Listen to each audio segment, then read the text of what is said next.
Apa kabar pemirsa? Kita berjumpa dalam Warta Parlemen, informasi aktual seputar parlemen bersama saya Nandita Eriska.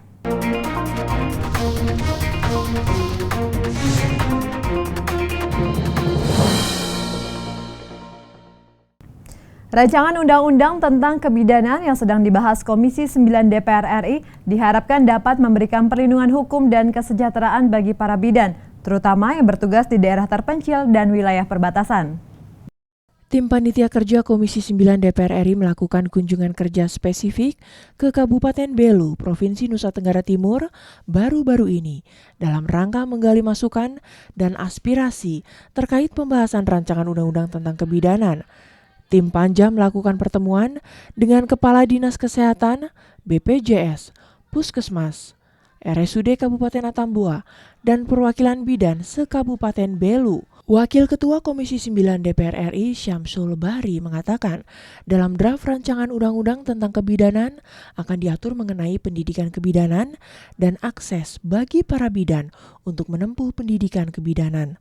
Syamsul mengungkapkan legalitas hukum perizinan praktek kebidanan juga akan diatur sehingga para bidan mendapatkan legitimasi dari masyarakat dan memiliki tanggung jawab profesi kebidanan. Undang-undang ini kita harapkan mengatur kepentingan bidan, tapi pada saat yang sama juga mengatur kepentingan masyarakat. Sehingga dengan demikian ada keseimbangan antara hak dan kewajiban antara bidan dengan sebagai profesional dan masyarakat yang mendapatkan layanan dari pelayanan bidan itu sendiri. Anggota Komisi 9, Charles J. Mesang mengatakan, Kabupaten Belu merupakan daerah perbatasan dengan tenaga kesehatan yang sangat terbatas pula. Ruang lingkup kebidanan saat ini harus menjadi perhatian agar tidak terjadi kesalahan dalam pelayanan kesehatan. Dengan dibentuknya rancangan undang-undang kebidanan ini, diharapkan dapat menekan angka kematian ibu dan anak. Ini dapat dikatakan sangat minim sekali dalam hal kematian ibu dan kematian bayi.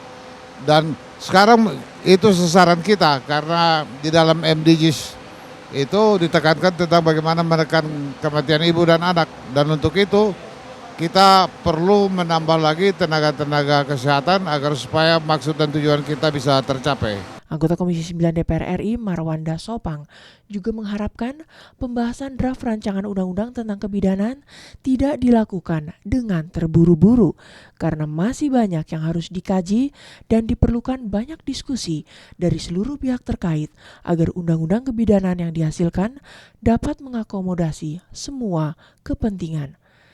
Baik para bidan, baik ibu dan anak, baik masyarakat dan lain-lain itu harus tercantum di dalamnya. Maka undang-undang itu tidak hanya mengatur satu pihak saja. Maka saran saya tidak terlalu buru-buru mengenai kebidanan ini. Begitu nanti undang-undang disahkan, para pihak belum terangkum di dalamnya itu akan ada peninjauan ke MK. Dari Provinsi Nusa Tenggara Timur, Rizky Kurniawan melaporkan. Badan Legislasi DPR RI mendorong pemerintah melakukan sosialisasi terhadap Undang-Undang Nomor 4 Tahun 2016 tentang Tabungan Perumahan Rakyat atau TAPERA. Mengingat undang-undang ini dibuat untuk memastikan jaminan ketersediaan rumah bagi masyarakat berpenghasilan rendah.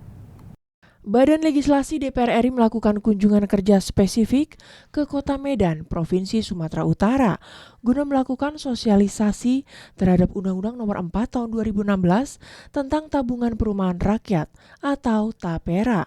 Wakil Ketua Badan Legislasi DPR RI Totok Daryanto mengapresiasi sambutan dari kalangan pengusaha dan pemerintah daerah terhadap Undang-Undang TAPERA.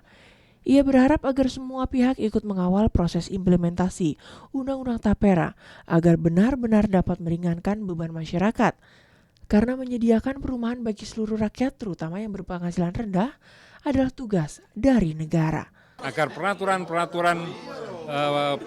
pemerintah, peraturan menteri, pembentukan komite dan lain sebagainya benar-benar memang dapat meringankan beban masyarakat dan tugas negara untuk menyediakan perumahan bagi seluruh rakyat, terutama yang berpenghasilan rendah.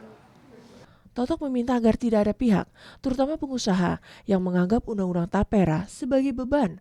Pada dasarnya, undang-undang ini dapat memberikan manfaat yang lebih besar, yaitu agar masyarakat dapat memiliki rumah tinggal. tetapi manfaatnya lebih besar karena negara akan memberikan modal awal, akan memberikan alokasi di dalam APBN dan juga pemerintah daerah dalam APBD. Nah itu akhirnya akan menjadi bukannya beban, tetapi ini menjadi sebuah insentif, sebuah dorongan, ya, dorongan bagi kalangan pengusaha untuk bersama-sama menyediakan perumahan bagi seluruh karyawannya. Rangga Wijaya, TVR Parlemen melaporkan. Terkait maraknya peredaran uang palsu menjelang Lebaran, Komisi 11 DPR RI mendesak Bank Indonesia meningkatkan pengawasan dan berkoordinasi dengan aparat kepolisian. DPR juga meminta Bank Indonesia memperbanyak loket-loket resmi penukaran uang di seluruh Indonesia agar mudah dijangkau oleh masyarakat. Anggota Komisi 11 DPR RI Wilgo Zainar mengatakan, berulangnya kasus peredaran uang palsu menjelang Lebaran yang terjadi setiap tahun diduga dilakukan oleh pemain lama. Menurutnya banyaknya peredaran uang palsu menunjukkan masih terdapat masalah serius dengan sekuritas rupiah. Oleh karena itu ia mendesak agar Bank Indonesia dan penegak hukum dapat bekerja sama dalam menangani masalah ini mulai dari hulu hingga hilir.